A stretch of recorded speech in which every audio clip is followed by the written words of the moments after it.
We're in San Francisco at Frontier Tower. And hi, I'm Kylie, and this is my first episode with Core Memory. I know, I'm so scared! Okay. I'm excited and nervous. Okay, got it. We are here at Frontier Tower. There's 12 floors. 12? 16. Last year, 3 German entrepreneurs bought this decrepit building on the corner of 6th and Market Street for $11 million. The trio pitched a rather lofty idea born out of a combination of crypto parties, VC blogs, and Burning Man, because, well, of course. The hope for Frontier Tower was to build a space where communities could live and work in one place. The VC world calls it a network state. I call it a frat house with extra steps and more nerds. The building's owners haven't really succeeded on the dorm room part of the equation, but over the last year, all 16 floors of Frontier Tower have grown its community with hundreds of eccentric builders in biotech, robotics, longevity, artificial intelligence, and whatever this is. Here at Core Memory, we love a group of weirdos. So join us as we enter the rabbit hole floor by floor, starting from the top.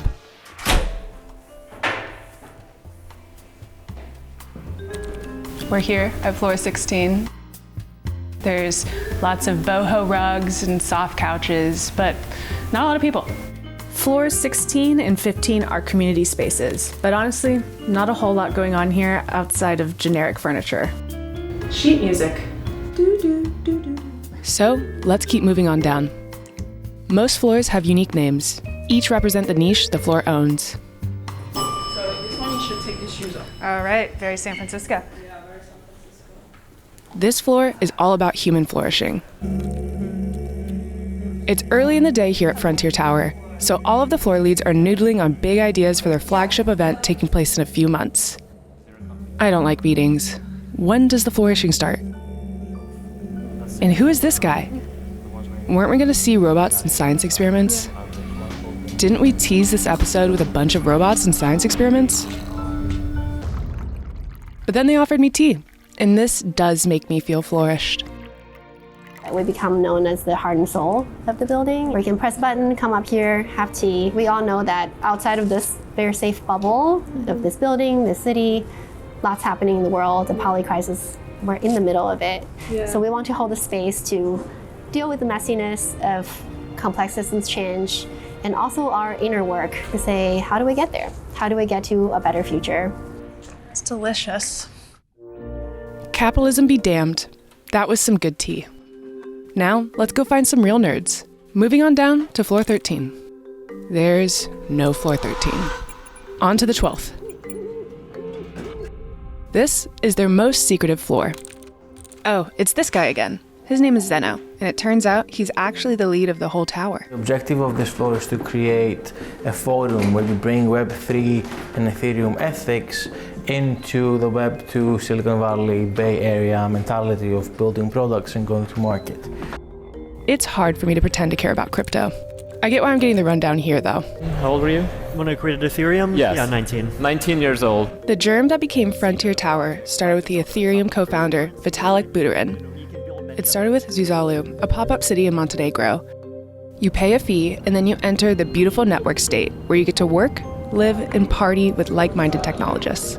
We are also very close to launching our own stablecoin that's going to allow for the community to have an internal economy. Frontier coin. Hello, welcome. This is the health and longevity floor.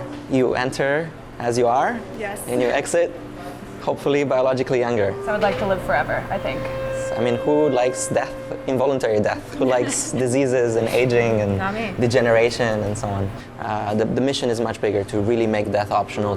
We have here a doctor doing consultations and also hyperbaric oxygen therapy. How does it help? Well, it's one of the interventions that has the most evidence on wellness and potentially human lifespan. So you go in and it Benjamin Buttons you come out a few years younger? That's the hope. Do you need gum, or would you like some gummy candy? No, because I think we're just going to pressurize it to like 1 point something, right? Yes. 1.0, so I'm okay.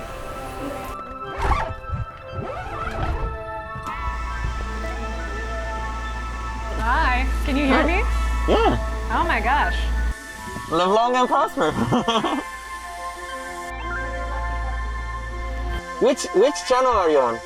Maybe I turned it off by mistake, I don't know. Oh. Hey, can you hear me? Yep. What's it feel like in there? It's cool. It's just meditating and yeah, hopefully getting younger. This is the Accelerate floor. It's all about VC. But could this empty floor say anything about the current state of startup funding in Silicon Valley? Down we go. AI, where the party's at. My whole spiel is I try to reduce anxiety around tech through education. Tell me more about the collaboration between all the floors. Yeah, I'm data-driven, so I'll tell you, I ran 62 events last year. 48 of them were some kind of collaboration with a different floor. If you like frontier technologies, if you want to deal with human flourishing, art and AI in the same place, along with robotics, come here. One of the first collaborations I did was surprisingly with the arts floor, because people were saying, let's run a party. I'm like, I'm okay at parties. Let me go talk to the arts people. And they said, what do you think about an algo rave? I have no idea what an algo rave is. These people are cooler than I am. I get it. And then they threw an amazing algo rave party with like the algo rave DJs. And I snuck in like a couple of robotics people that's serving drinks and like a digital twin thing that somebody wanted to do. And I think that's the whole point of AI. AI for AI's sake is a little boring, but when you weave it into all of these different disciplines, it gets a lot more interesting. This is my favorite floor, biotech. You may remember it from my story on the Chinese peptide rave. Remember when you read it? Hello, Peptide Lab. Yeah. Oh my God, good to see you. What's up? Nothing much. Shooting.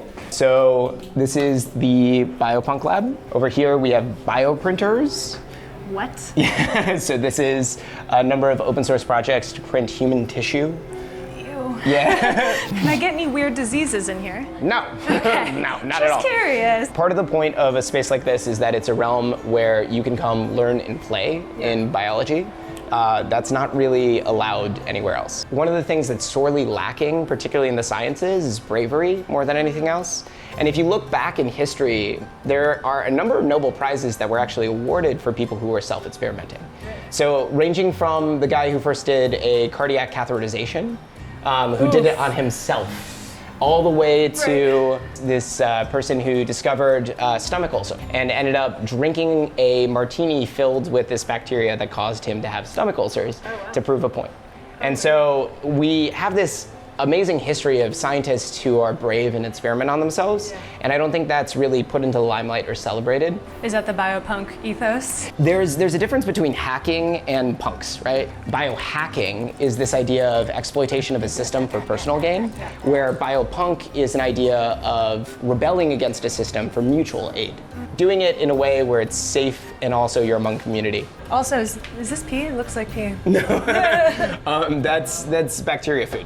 What other experiments are you doing in here? Well, if you are menstruating, Okay. you can come in and donate menstrual blood, and then they'll isolate and purify stem cells from that. Juliet is the one who collects menstrual blood here. Oh, cool. Yeah. Isolating the stem cells, this mononuclear layer, and those cells are like highly apt for regenerative medicine and specifically scar-free healing. If you think about it, like it's endometrium, it's the womb, so like its biological function is to be able to create another human. Yeah. And it does that in 9 months. Yeah. But it didn't have to do any of that work. So they're even more like vigorous. They have all that kind of kinetic momentum to be prepared to do that. So one of the biggest things is lacking consistent and large cohorts of data on women-specific biology. Yes. I think about this all the time. I'm like, they don't know anything about us. Same, and I think that's why right now is like the optimal moment to be doing work like this. I think I'll take the stairs this time. Off to floor 7, Makerspace. We caught the Makerspace crew in the middle of some sort of party. Would you guys like yellow shots? Jello shots. Yellow shots. Jello shot for you. Oh. What cool shit do you make back here? We're in the process of prototyping an electric mini bike. If you come over here. So here's a fun machine that we made in-house as well. Okay, hold on, let me play this real quick. Yeah, this game was made in about 4 minutes or so, pretty much entirely vibe coded.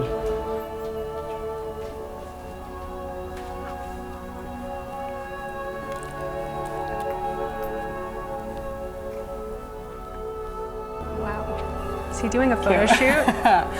Yeah. I think everywhere Nikki goes, he's always doing a photo shoot.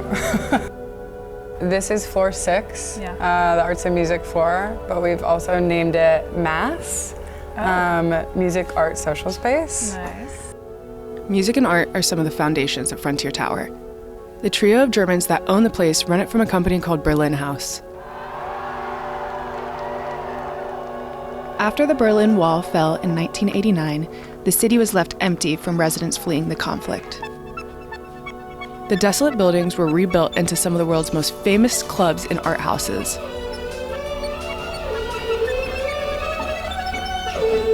The same idea is what made this overlooked part of San Francisco the perfect location for Frontier Tower.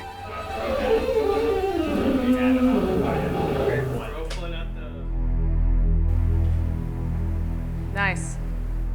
The 5th floor is currently abandoned, or under renovation. I believe it's slotted to become the new gym space, which is temporarily housed on floor 3. Spoiler alert. Let's go see some robots. Oh my god, a robot is coming. A robot. Well, the robot doesn't open the door for you just yet, but we're working on it. Welcome to the robotics floor. Follow me, follow me, follow me for the tour. Tebow is a elderly robot, which means it was made in 2022. We're building arms to load and unload, so that we can give new life to them, not only with the new modes, but give them arms so they can do more work. You would think I was an alcoholic if you looked at this table over here, but the truth is we're teaching robots to pour. Bye, Tebow. Now, these don't look elderly. There we go. And then this is rotation. It's left, right is not as stable. Rotating is more stable. Just backwards. He's looking at his own reflection. Oh my god, this is me?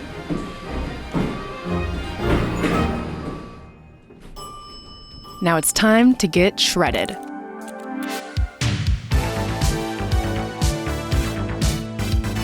Hey, good morning, Kylie. How you doing? Oh, morning. Nice to meet you. Yeah. Gym lead, like a Pokemon trainer. That's exactly correct.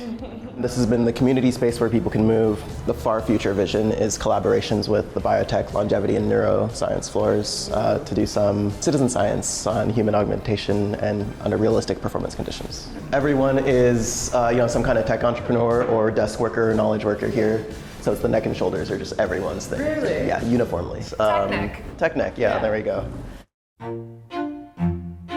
I'm sorry to say the final floor in our journey is a bit boring. The event space. I wish I knew this was down here, not gonna lie. That sucks. Broken vending machines donning AI-generated advertisements. How futuristic. The fingers. The finger.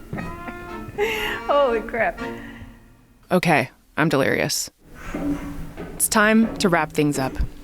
As I try to not get murdered wandering through the unfinished basement, I feel I can't help but reflect on my time at the tower. Truthfully, I'm leaving this building a bit disoriented.